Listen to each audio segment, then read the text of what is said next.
Hi friends, எல்லாரும் எப்படி இருக்கீங்க? நான் இங்கே ரொம்ப நல்லா இருக்கேன். Welcome to Sumathi healthy foods. இன்றைக்கி என்னோட ஈவினிங் ரொட்டீன் தான் உங்கள் கூட நான் ஷேர் பண்ணிக்க போகிறேன். அதாவது பிள்ளைங்களுக்கெல்லாம் எக்ஸாம் நடந்துகிட்ருக்கு. ஆர்த்திக்கு பப்ளிக் எக்ஸாம் முடிய போகுது. நவீனுக்கு லாஸ்ட் மந்த்லி நடந்துகிட்ருக்குன்றதுனால கொஞ்சம் வீடியோ போடுறதுக்கும் டிலே ஆகிட்டு, சாரி. இனிமேல் ரெகுலராக வீடியோஸ் வந்துகிட்டே இருக்கும் நம்ம சேனலில். இந்த ஈவினிங் ரொட்டீன் எதுக்காக உங்கள் கூட நான் ஷேர் பண்ணுறேன் அப்படின்னா, ஆர்த்தியை கம்பேர் பண்ணும்போது நவீன் கொஞ்சம் டல்லாக படிப்பான். அதாவது ஆர்த்திக்கு டவுட் மட்டும் கிளியர் பண்ணிட்டா போதும். நவீனுக்கு பக்கத்துலேயே உட்காந்து அவனை கேர் பண்ணிகிட்டே இருக்கணும். அப்படின்னா மட்டும்தான் அவன் படிப்பான். அவனுக்கு அன்றைக்கி தமிழ் எக்ஸாம் நடந்துகிட்ருக்குன்றதுனால அவனுக்கு, அதாவது இப்போ 3 லெசன் இருக்குது அப்படின்னா, ஒரு லெசனை ஃபுல்லாக ரீட் பண்ண வச்சுருவேன். அப்புறமா அவனையே ரீட் பண்ண சொல்லுவேன். கரெக்டாக ரீட் பண்ணலை அப்படின்னா அதை திருத்தி விடுவேன். திருத்திட்டு என்ன பண்ணுவேன், ஃபுல்லாக படிக்க சொல்லுவேன். சொன்னதுக்கப்புறமா அந்த கொஸ்டின்ஸ் எல்லாமே டைரியில் எழுதி கொடுத்துருவேன். எழுதி கொடுத்ததுக்கப்புறமா அவன் எழுதிட்டு இருப்பான். சப்போஸ் அவனுக்கு ஏதாவது தெரியலை அப்படின்னா என்கிட்ட பெர்மிஷன் வாங்கிட்டு மறுபடியும் ரீட் பண்ணிவிட்டு எழுதுவான். இந்த மாதிரி ரொம்ப கேர் பண்ணிக்கிட்டே இருக்கணும். படி, எழுது அப்படின்னு சொல்லிட்டு நம்ம விட்டுட்டோம் அப்படின்னா அவன் நல்லா டிமிக்கி கொடுப்பான். அவனுக்கு நான் இப்போ எப்படி அவனை படிக்க வச்சிட்ருக்கேன்னா, முந்தைக்கு இப்போ கொஞ்சம் பரவாயில்ல.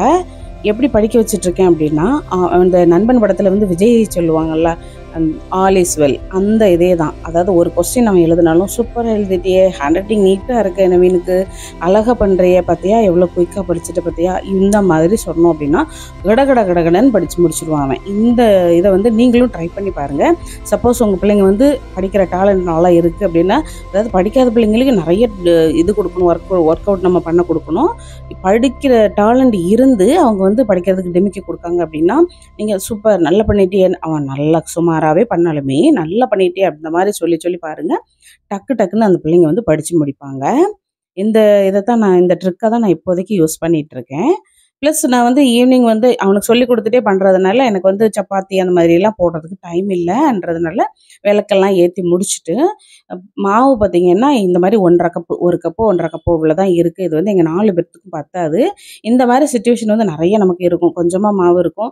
சப்போஸ் இந்த மாதிரி யாராவது கெஸ்ட் வராங்க, ஒரு ஆள் எக்ஸ்ட்ரா வராங்க, இல்லை அப்படின்னா ஒரு 2 பேர்த்துக்கு தான் இருக்குது, இன்னும் 2 பேர்த்துக்கு மாவு என்ன பண்ணுறது, இந்த மாதிரி நீங்கள் நினச்சிங்க அப்படின்னா நான் இதை மாதிரி நீங்கள் ட்ரை பண்ணி பாருங்கள். ஒரு 5 பழுத்த தக்காளி பழம் வச்சுருக்கேன், ஒரு பல்லாரி வெங்காயம் வச்சுருக்கேன், ஒரு 4-5 பூண்டு வெளித்தோல் மட்டும் எடுத்துகிட்டு உள்தோல் வச்சுருக்கேன். மேக்ஸிமம் என்னோடய சமையலில் நான் பூண்டு லைட்டாக தோடோடையே நான் யூஸ் பண்ணுவேன். கொஞ்சமாக மஞ்சள் பொடி, ஜீரகம், மிளகு எல்லாம் எடுத்து வச்சுக்கோங்க. ஒரு 1/2 கப் அளவுக்கு ரவை எடுத்திருக்கேன். ஒரு 3/4 கப் அளவுக்கு அரிசி மாவு, பச்சரிசி மாவு, எந்த மாவாக இருந்தாலும் சரி, இடியாப்ப மாவு, புட்டு மாவுன்னு எந்த மாவுனாலும் எடுத்து வச்சுக்கோங்க. கொஞ்சமாக தண்ணி, உப்பு, இவ்வளோ தான் நமக்கு தேவை. இப்போ அதை எல்லாத்தையுமே மிக்ஸி ஜாரில் சேர்த்துக்கோங்க. சேர்த்துட்டு 1 ஸ்பூன் அளவுக்கு நான் வத்தல் பொடி சேர்க்குறேன்.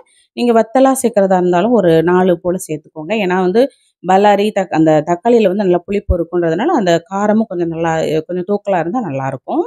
தக்காளி, அந்த பல்லாரி எல்லாத்தையுமே மிக்சர் ஜாரில் சேர்த்துட்டு நல்ல ஒரு ஓட்டிக்கணும். இதில் நீங்கள் தேவை அப்படின்னா கொஞ்சம் இஞ்சி கூட சேர்த்துக்கலாம், அதுவுமே டேஸ்ட் நல்லாயிருக்கும். இதை எல்லாமே சேர்த்துட்டு இதுக்கு மட்டும், இந்த தக்காளி வெங்காயத்துக்கு மட்டும் உப்பு சேர்த்துக்கோங்க. ஆல்ரெடி நம்ம தோசை மாவில் உப்பு இருக்குது. இப்போ நம்ம போட்ட உப்பு அந்த ரவை, அந்த நம்ம சேர்க்க போகிற பச்சரிசி மாவு எல்லாத்துக்குமே சேர்த்து மட்டும் இதில் சேர்த்துக்கோங்க. உப்பு பார்த்துட்டு செக் பண்ணிக்கோங்க வேணும் அப்படின்னா. இப்போது ரவை, அந்த பச்சரிசி மாவு எல்லாத்தையுமே அந்த தோசை மாவில் சேர்த்துக்கோங்க. இப்போ நம்ம அரைச்சி வச்சுருந்த அந்த பேஸ்ட்டையுமே சேர்த்துக்கலாம்.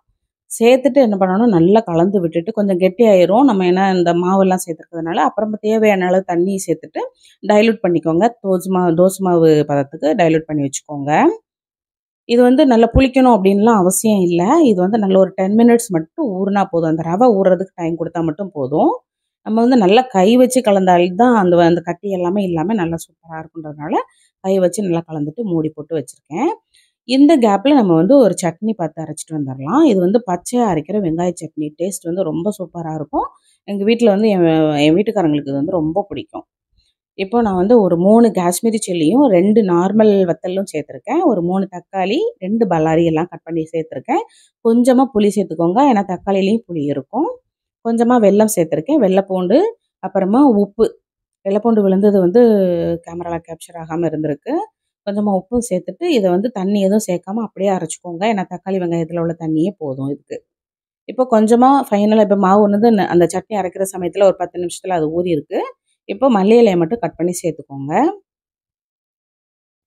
தேவைன்னா நீங்கள் வெங்காயம் கூட குட்டி குட்டியாக கட் பண்ணிவிட்டு அந்த தோசையில் சேர்த்துக்கலாம். அது இன்னுமே நல்லாயிருக்கும். இப்போ சட்னி அரைச்சி அந்த கிண்ணத்தில் மாற்றி வச்சாச்சு. இப்போ வந்து நல்லெண்ணெயில் கடுகு, உளுந்தம்பருப்பு, காஞ்ச வத்தல், அப்புறமா கொஞ்சமாக கறிவேப்பிலை, காயப்பொடி எல்லாம் சேர்த்துட்டு நல்லா தாளிச்சதுக்கப்புறமா அதில் விட்டு கலந்துக்கோங்க.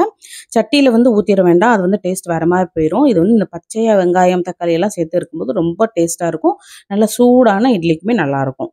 இப்போ தோசைக்கல் நல்லா காஞ்சதுக்கு அப்புறமா நம்ம தேவையான அளவுக்கு மாவு சேர்த்துட்டு அதை நல்லா ஸ்ப்ரெட் பண்ணி விட்டுருங்க. விட்டுட்டு நான் வந்து நல்லெண்ணெய் சேர்க்குறேன். நீங்கள் வந்து நெய் கூட சேர்த்துக்கலாம். நல்லெண்ணெய், கடலை எண்ணெய் வந்து ரொம்ப நல்லாயிருக்கும் இந்த தோசைக்கு. இது நல்லா முருக விட்டதுக்கு அப்புறமா நீங்கள் எடுத்துடலாம். அதாவது திருப்பி போடணும் அப்படின்ற அவசியம் இல்லை.